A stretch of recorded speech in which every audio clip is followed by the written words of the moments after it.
Just a real quick introduction. We may have the most exciting and interesting show we've had yet. And well, certainly yet, but I mean, and I took a sneak peek. I went to Mike Hansinger's website, and this is about snowmobiling in Maine, which I'm from Houston, originally born there and grew up there. Mike lives in Houston. Snow is something that you hear about. You don't see it. So this is something really different for all of us. And Mike, if you could give us a little background on yourself, how you got into, well, snowmobiling because you grew up in Maine, but how you decided to make a business out of it too. Okay. Well, I was a Navy brat and moved all over, followed my dad's Navy career, but my high school years were spent in southern Maine, in Kittery, Maine. I was there for 5 years. And it was there that I first started riding on snowmobiles. And then in my adult life, we lived in South Dakota for 4 years, went to college in Colorado. So I had snowmobiles, well, actually the same snowmobile during those years. That was late 70s, early 80s, mid 80s. And then I had to kind of put the snowmobile thing to rest for the last 30 years that I've been in Houston. Well, at least for 20 years, I had to put it to rest. Although a few times we went over to New Mexico as our kids got into high school and rented snowmobiles over there. And most of the time we had a pretty good time. But as I looked at the rental industry, I realized that the snowmobile rental industry is not really set up for beginners or people that haven't done it for a while. So there's a lot of things that make it much more enjoyable if you know about navigation and clothing and the machinery. And that's not really how the rental industry is set up. It's kind of like you show up, pay your money, they hand you the keys and say, be back at 4 o'clock. And here's a Xeroxed map we've been using the last 20 years on an 8.5 by 11 sheet of paper.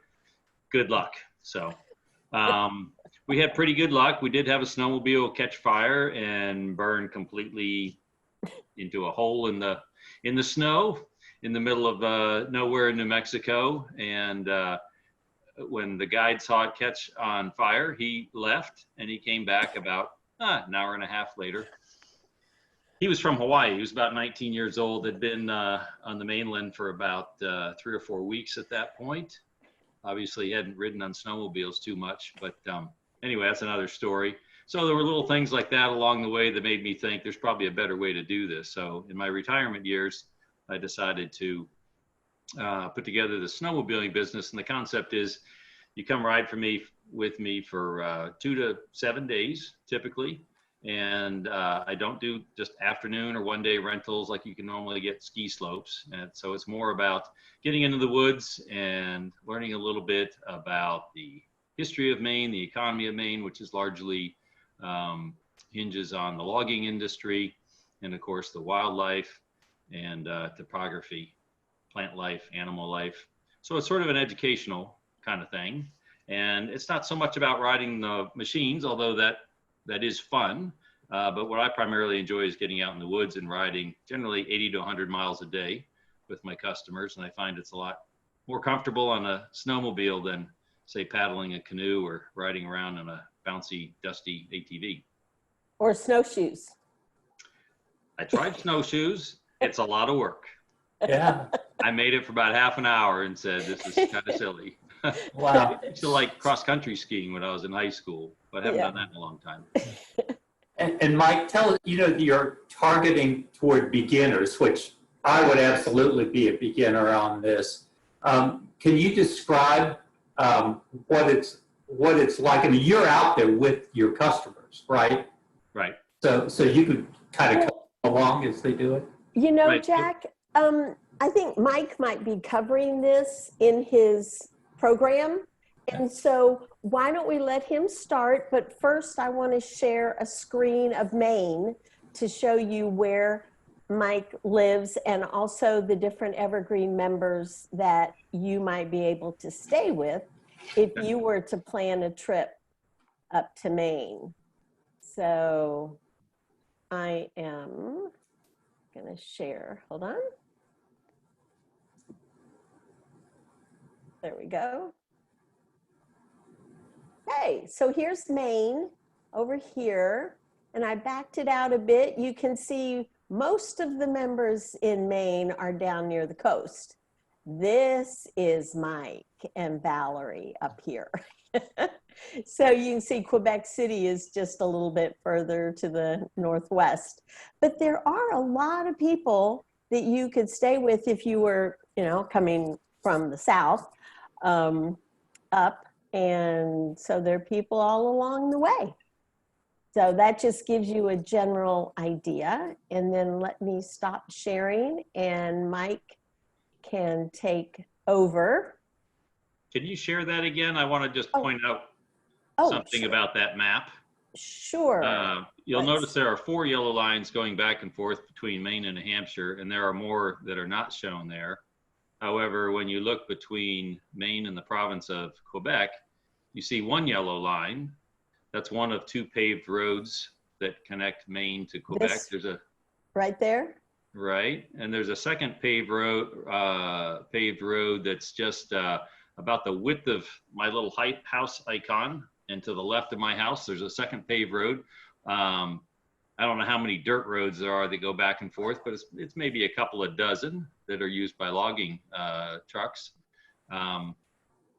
So there's not a lot of connectivity there. So what I wanted to point out is if you're thinking about taking a trip around New England, kind of a nice loop trip is to go up through, say, upstate New York or Vermont, up into Quebec, province of Quebec, up to Quebec City, right down by our house, then come down to the coast and back to maybe your starting point would be, say, Boston.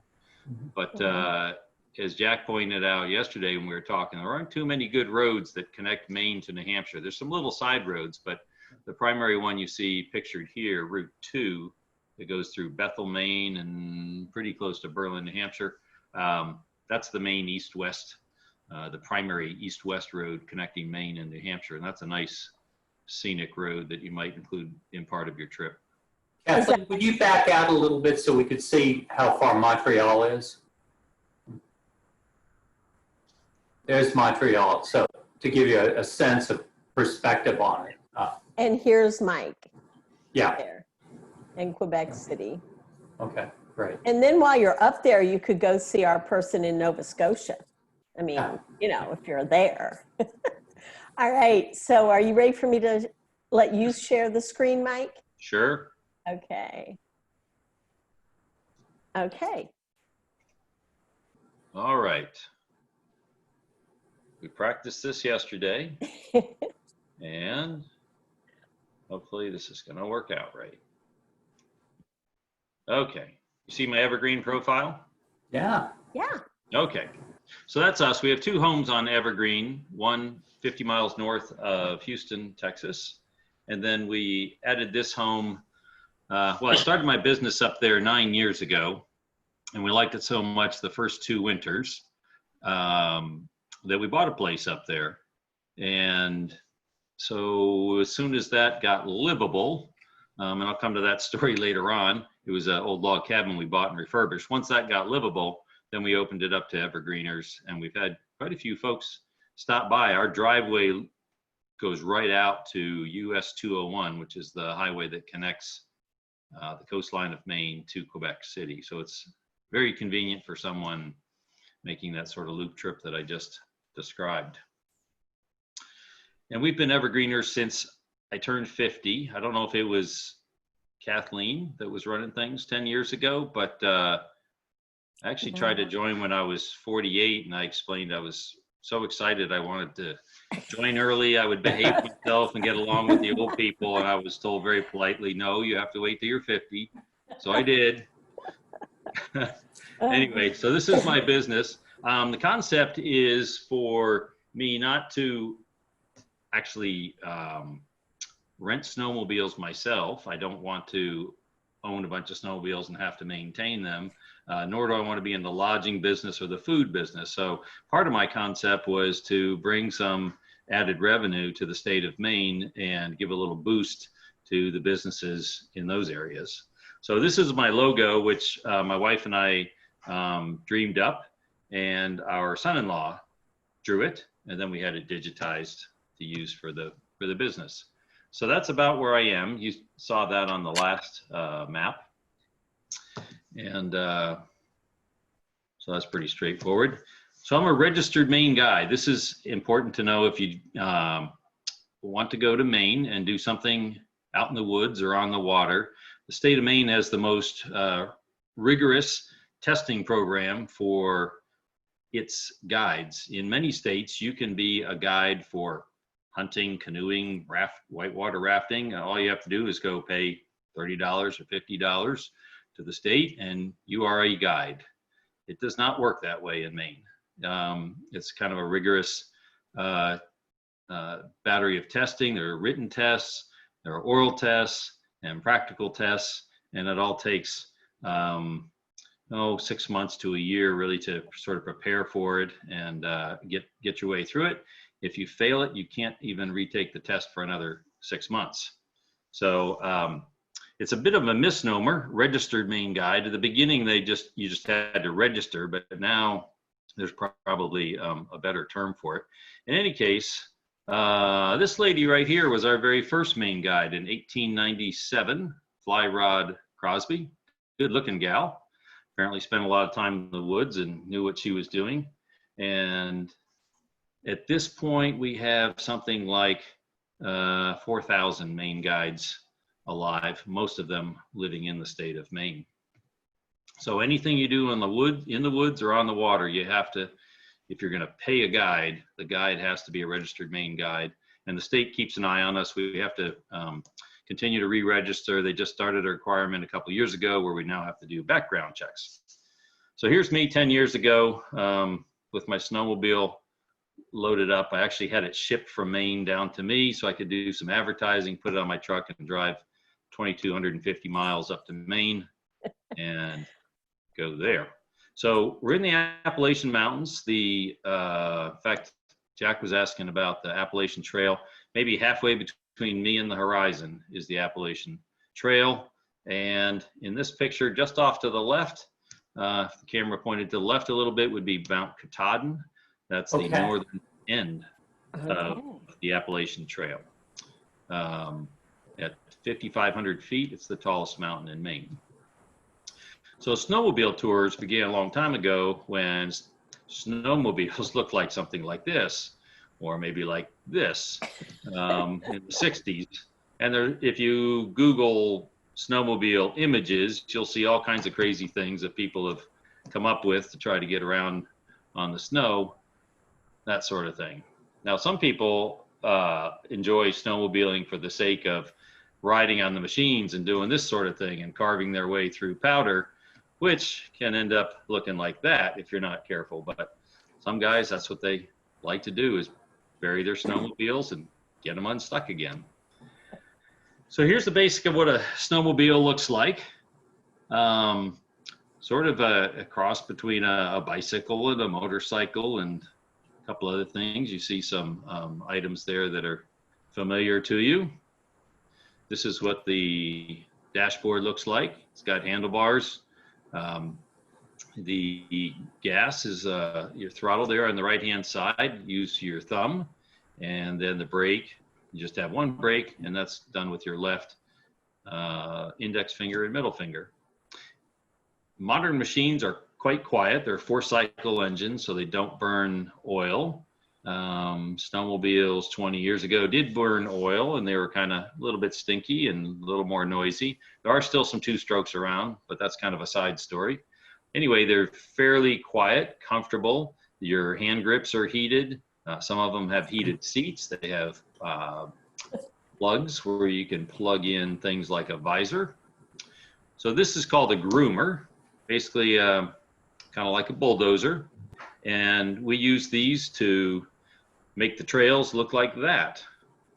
So you're riding on a nice smooth surface, just like asphalt. So typically the grooming is done at night at the end of when people are done riding. We go out when the snow is soft and groom, pack it down. And at night, of course, is colder, and that freezes up nice and solid. And by the morning, it's almost like ice. which will allow that trail to stay packed like this for several days, depending on the number of riders you have on it. So all of our trails are created and maintained by nonprofit clubs. Each club is responsible for 40 to 150 miles of trails. We have 14,000 miles of trails in the state of Maine. And so one of the things I do up there is volunteer as a groomer driver. So this is a picture of Maine that shows you some of the larger routes of our 14,000 miles, but there are many trails that are not shown on this map. So each individual club creates a map similar to this. So where I am is, let's see, right about in here. And so what's nice about this area is that out west, a lot of times, for instance, out west, you have a trail system that's pretty much a straight line with little side trails off of it. And the reason for that is you can't get over 13,000-foot mountains that have 30 feet of snow very easily. But in Maine, what you're looking at right here, everything is between 1,000 and 3,500 feet in altitude. We get 2, 3, 4 feet of snow throughout the winter. So it's a very manageable snow depth. And what's nice about a trail system that's set up like this, you can see how we can do loop trips every day. So if somebody comes and rides with me 4, 5, 6 days, we can ride around these different trails without having to do much repetition. So the trails are can be a little confusing with all kinds of signs out there. They're certainly navigable if you have a little experience in the woods. They do make maps. They're about 60% correct. The signs are about 80% correct. So you probably come back alive, but it certainly makes it more enjoyable to have a guide along. And so we use these nice organized signs in our club. We started doing this about 6 years ago to clean up that mess that you just saw on the trees. So then there's some little hazards like that can catch you. Thin ice. So some of the trails do actually transition across lakes for as far as maybe 10 miles. Other times it's just a quarter mile across a little inlet of the lake. So if we groom a trail and we get a heavy snow, it looks like that. Get a light snow, looks a little bit more like that. I love the trails when they're like this, where the trees are all frocked with snow. So as we go down the trail each day, well, let me back up. So what happens is you show up. There's a lodge next door to our home that has 4 lodge rooms and 6 cabins. You show up in the afternoon, have dinner there. The next morning, I get you outfitted with clothes. And then what we do is go out on the trails and do sort of a loop trip, like a cloverleaf type situation. And each day we do another loop, stopping halfway for lunch somewhere along the way. So right here, this is a sugar maple farm, also called a sugar bush is what these trees are. It's really hard to see in this picture. But the big tube that you see coming out of the woods right here and connecting in, this is a pump house. And so up here in the trees, there are 1/2-inch lines connecting all the trees. The trees are tapped, and the maple sugar flows through those tubes down into progressively larger and larger tubes. And coming into the shack here is probably a 4-inch line. And then there's a pump here that pumps the stuff up and over the hill this is the processing plant right here. This guy has about 80,000 trees right now. He's trying to get himself up to 100,000. He had 50,000 when I first met him 6 or 7 years ago. So he's on his way. So we go across a variety of bridges. Sometimes they're vehicle bridges. Sometimes they're intended just for snowmobiles. Lots of bodies of water in Maine. Not 10,000 lakes like Minnesota, but for instance, this is a snowmobile only bridge that takes you across a pretty good sized river and keeps you off the vehicular bridge, which has logging trucks weighing 80,000 pounds going across them at 30, 40 miles an hour. So I try to separate us. So another place, this is a real typical stop in the first couple of days. It's called Grand Falls. It's on the Dead River in Maine. And one of the kind of the cool things about this waterfall is that it changes dramatically sometimes, just day to day. It depends on the temperature and the wind and the snowfall and that sort of thing. I have hundreds of pictures of this spot, and some of them vary considerably from others. So we go out on the lakes and ride around. This mountain you see in the background right here is called Mount Kineo. It was significant to the North American Indian population. Right up here on top, there is a very specific kind of soapstone that occurs only in a couple places in North America. So the Indians would make things out of that soapstone, and by finding those objects made out of that kind of soapstone up and down the East Coast, they can deduce where the Indians from up here were doing their trading, or who was trading that they were trading with, you know, chain of events. But anyway, very interesting history behind that. So we're partway up that mountain right here, and we're looking down. This is Moosehead Lake, which I believe is I want to get this straight, it's the largest naturally occurring lake east of the Mississippi, all contained in one state. So there you go. Anyway, kind of a frozen waterfall coming down off Mount Kineo. Another one right here. This drop right here, I don't know what it is in feet, but I'm going to say 500 plus, maybe 700. So in the summertime, base jumpers jump off this and parachute down. You notice there's no beach down here, so they have to land in the water, which means that they have to have a boat helping them out with that particular sport in this spot. So we're sitting on about 3 feet of ice right here at this point. So safe thing to do, although the ice does pop up in places and create some mushy spots. So another thing we'll do is go by folks' hunting cabins. We're taking a little snack break here. We usually stop during the morning once and have a snack, cup of coffee. Now this is what's left of a POW camp called Spencer POW Camp in 1944. There were something like 1,400 Germans in this camp. And I'm showing you this picture in the summertime because in the wintertime it's a little hard to envision this.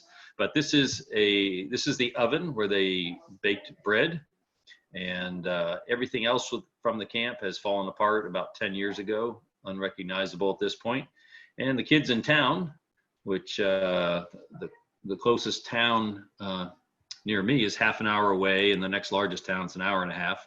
But this little town of Jackman has about 800 people in it. K through 12 is all under one roof, 130 kids. And so some of the kids from the school did a fundraiser and put this memorial here. So another place we might go to is, this is an old logging camp from the 1880s. It's called Bulldog Camps. And the reason for that is that on this mountain face right here, and there's another mountain just out of our site over here. If you get in the right place out here on the lake, kind of right over here, it looks like two bulldogs facing each other. So not quite like the Man on the Mountain in New Hampshire, but similar. And so this is the owner there, cooking meals the old-fashioned way. Sometimes we'll go to a place to eat that's more in town sort of thing. I have customers. These folks started with me when they were in their late 70s and still riding into their 80s, along with their daughter there. These folks are from Houston.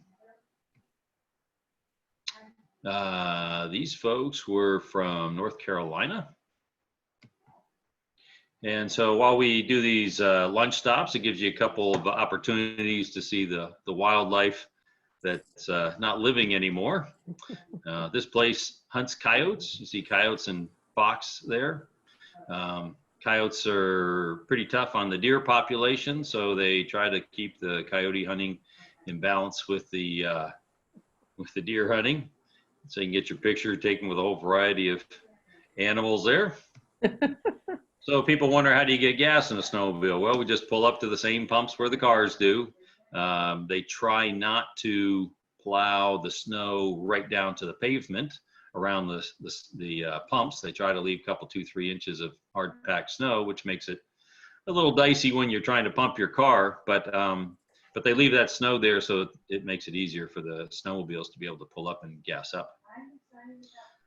So then after lunch, we're back on the road again. This is a picnic area on the side of the road, which we can't see, and a nice river setting here.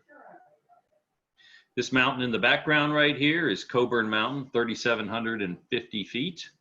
And where we're sitting right now is about the same altitude as our cabin, which is 1,750. So this mountain's 2,000 feet higher than us, and almost 2,000 feet lower than Mount Katahdin that we were talking about earlier. So this is about halfway between my place and the town of Jackman. What you're looking at here is you're kind of looking northwest, and this ridge line right here is the ridge line that separates the United States from Canada. So if we were standing here, you'd be able to see the Canadians have a number of windmills all along here generating power. And this triangular lake that you see right here is called Adian Lake, and I'm going to tell you about that right now. This is an unusual spot because it's the home of the Moose River bow trip. This is an unusual canoe trip that you can take. So the town of Jackman is kind of right over here. And so you can come in on a very nice dirt road with your vehicle and canoes and park right here, and you paddle across Adian Pond. Now you do have to carry your canoes and all your stuff for about 1.2 miles over here to Holub Pond. And then you paddle down Holub Pond. You typically spend your first night somewhere here. There are a number of campsites. And then the next morning you come on Holub Stream. Out of Holub Pond, it flows down. It's flowing out of Holub Pond, and it joins the Moose River right here, and you take the Moose River down, about halfway down, spend the night, and then on the third day, come all the way back around, and you can paddle right back to where you started. So you don't have to play the whole game of shuttling your cars. So that's a pretty famous canoe trip. I've done a lot of canoeing, and I don't know of another place that's like that. So going back to this slide, so the canoe trip starts here to that corner. You go through this little gap to Holub Pond, then you paddle right on the base of this mountain all the way around here, out of sight of the map, back into this corner of Adian Pond, and you end up back here where your car is. So if you're a canoeer, look that one up. So another thing we'll do is go by and check out the ice fishing folks. It's too time consuming really to get into ice fishing, but we go by and take a look at what they're doing. That's what an ice fishing pole looks like. It's a little trap, and when the fish gets on the line, this little flag pops up, and so you can sit in your shack and watch for those flags to pop up and stay warm in your shack and go snag your fish when you see the flag pop up. So sometimes I'll take folks out on the lake to meet some of the locals and get the story of how ice fishing works. So some of our locals are a little more colorful than others. This is Wild Bill. He puts away a lot of beer when he's ice fishing, as you might imagine. Is that a commercial venture for these ice fishermen, or is it just recreational and for their own dinner? For their own dinner. There Okay. is one guy on the lake that will rent you a shack and everything you need, and he'll get you started. After 20-minute lesson, you pretty much know what you need to do How to that if pop you want that to try to do beer. it on your own. Yeah. So this is a little bit more remote lake, which I've taken some customers out on. These are locals that are ice fishing out on the lake that don't have the wooden houses because this is 13 miles out in the woods. And so these are some folks from Texas right here, and they just could not get over the fact that we were standing on frozen water and that the locals had a fire going while they were fishing. So that was a real eye-opener for them. Another thing I've done occasionally is, this is a friend of mine that traps for beaver and some other things too, but the beaver trapping is rather a interesting sport. And so he will show us how he sets the traps and how the beavers are fooled into the trap. That's the trap going into the water. So another wildlife, you see these are Canadian jays right here. We stopped at an intersection one day to just sort of regroup and talk for a moment, and the Canadian jays started showing up. These two ladies are nurses from North Carolina that have come riding with me, I think 7 of the 9 winters I've been in business. And so I guess the Canadian jays were used to people dropping food there at the intersection, so they've been hanging out there. Anyway, these ladies had the birds eating out of their hand for about 20 minutes. And there were probably 20 birds coming and going, sometimes 2 or 3 at a time. And of course, everybody wants to see a moose. So oftentimes when people show up, they ask, are we going to see a moose? And of course, I can't make any promises, but most of the time we do see a moose. But this one is just barely seen in the woods. These folks are actually a little too close to that moose. It's a young moose. So it's sort of bewildered by the whole thing and probably not a dangerous situation. This is not a picture I took. This is a picture I got off the internet. Now this moose, you can see her ears are laid back. That means she is not happy. And that's because the snowmobile is so close to her. Typically we have to stay back several hundred yards from the moose. You don't want to cause them to have to run down the trail because they get overheated and can die. But they like to be out on the trails because it's easy for them to walk on. So if we have 3 or 4 feet of snow in the woods, then we'll see more moose than if there's only a foot or 2 of snow in the woods. So as the day goes on, we can often see some good sunsets. Sometimes we ride after dark. That's the moon coming up over there. And then we end up back at the lodge where we started. This is a typical parking lot on a Saturday morning. I've seen up to 300 snowmobiles parked here for lunch. Inside is sort of Maine lodge looking, as you might imagine. Their cabins are right here. Now this is lake that I'm standing on right here. So here's the shoreline. So it's a nice place to come in the wintertime. And our cabin is just off to the side here through this line of trees. So very much walking distance. The closest cabin from my house is only 200 feet away. And the lodge you saw is maybe 500 feet away. So real easy to get over to the customers and go over and have dinner there and that sort of thing.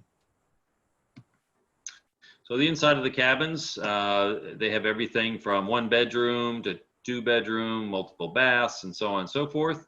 But they're pretty nicely appointed. I tell people that they're, I think, the same quality level as a Marriott hotel in my experience.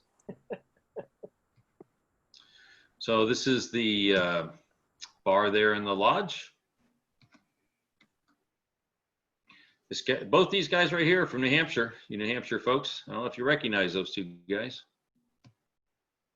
And sometimes we'll go, there are a couple other restaurants within 20 minutes and we'll go there to eat. This is sort of a bed and breakfast inn, kind of like that one in the Bob Newhart show. This always reminds me of this place. So at the end of the season, you know, I took this picture of my driveway. This little snowball is just hanging on for dear life, not wanting to melt. But our season typically runs January through March, and towards the end of March, the snow's getting thin. Well, one of the things we've done with this business is to raise money for a number of charities. To include, this was a trip I took down to the House of Blues in Myrtle Beach, South Carolina. This is my daughter helping me unload the snowmobile there at the House of Blues. And this was for the Hootie and Blowfish Foundation, which raises money for school children in South Carolina to take field trips that they might not otherwise be able to take. You can see in the bottom right corner is my snowmobile here. We auctioned off a 4-day trip for 4 people and sold that for about $11,000 to put money into the pot. So this guy right here, you might recognize, Darius Rucker.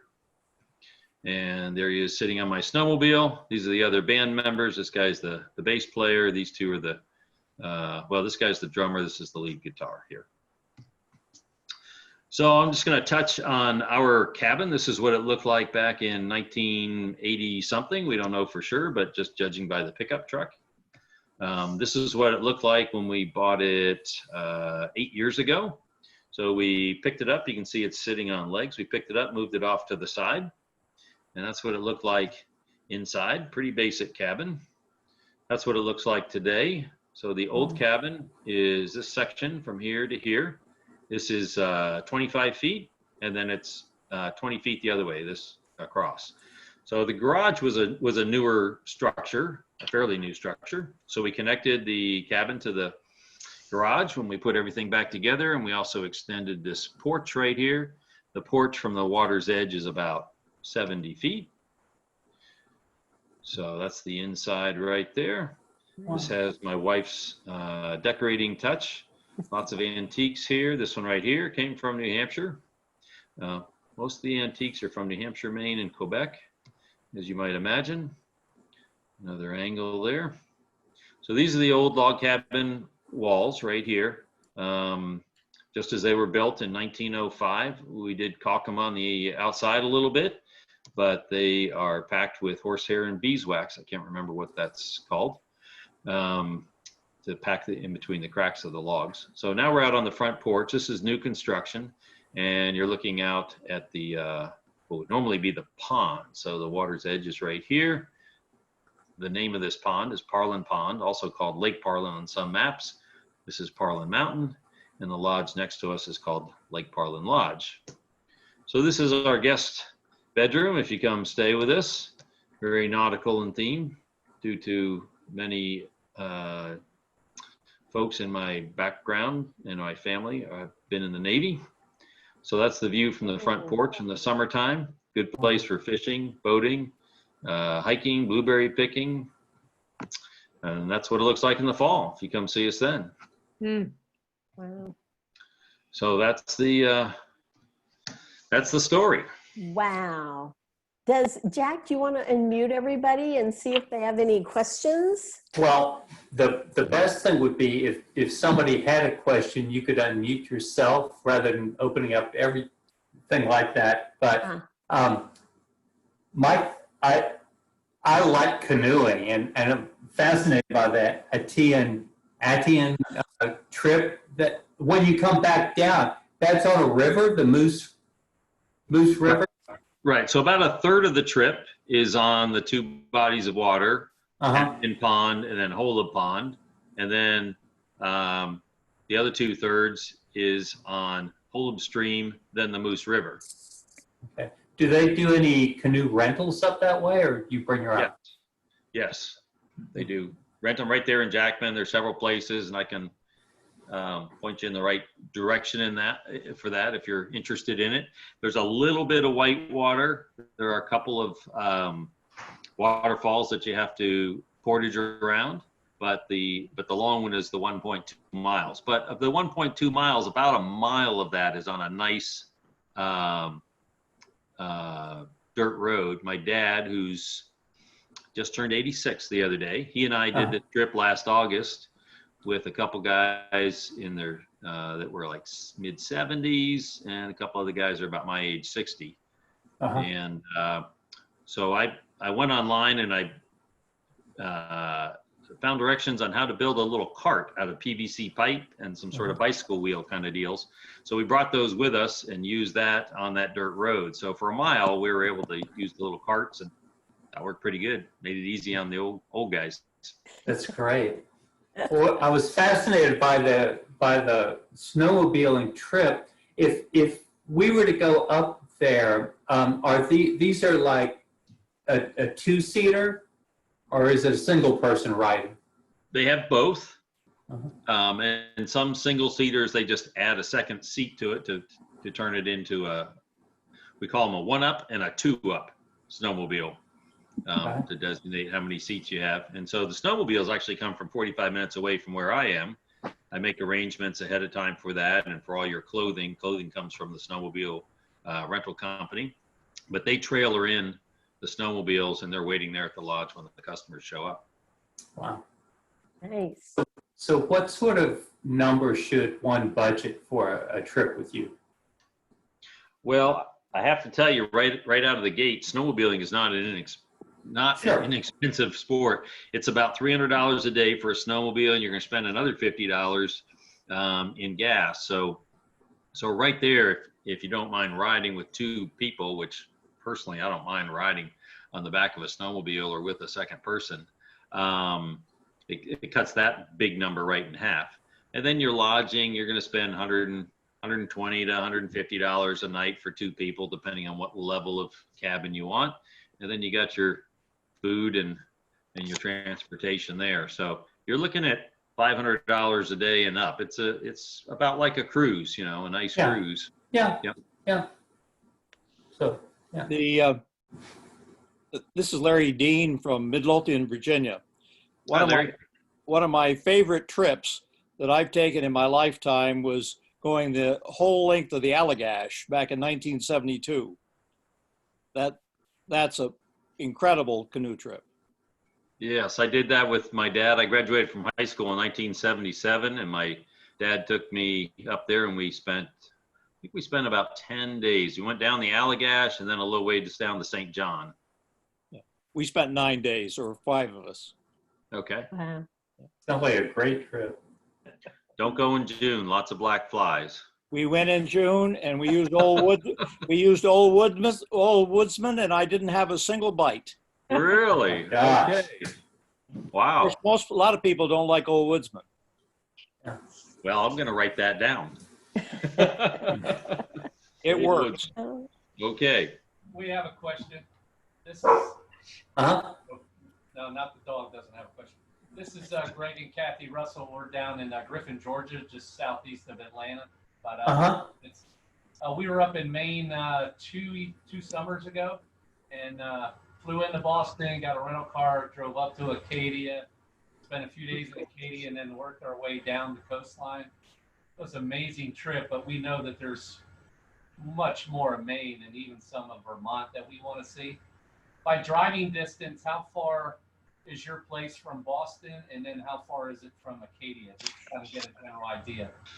Boston's 4.5 hours to Logan Airport, and Acadia is probably 3 hours-ish, something like that.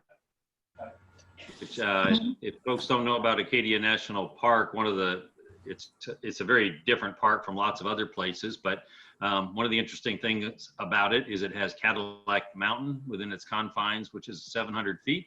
It's the place that the sun's rays first hit the continental United States every morning. And so a number of people get married up there at sunrise.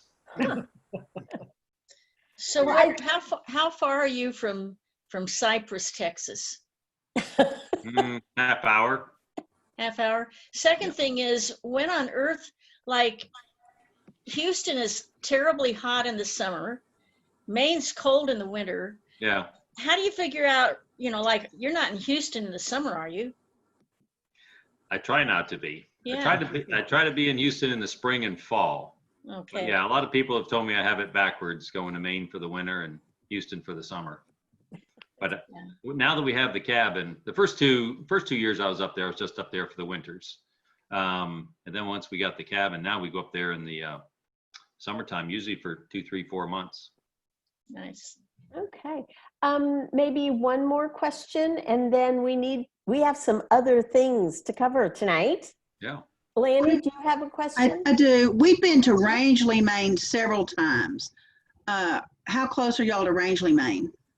About 2.5 hours, something like that.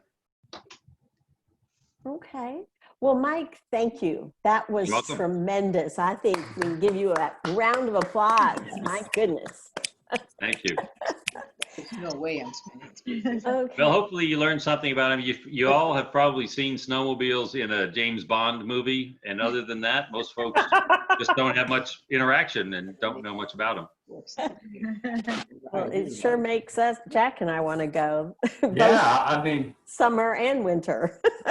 yeah, I like kind of the fact that it's beginner snowmobile. That I can handle. I mean, that looks like a lot of fun, and you know, and that Moose had a good sense to get out of your way. That's Yeah. Well, I won't be offended at all if you come in the summertime and stay with us. And the blueberry picking is awesome, and there's lots of stuff to do in the summertime up there outside. There are no movie theater. Closest movie theater or mall, you're looking at 2.5 hours away. Not sounds what I like go to Maine great for. canoeing, though. Yes. Yeah. Okay, well, we're going to switch gears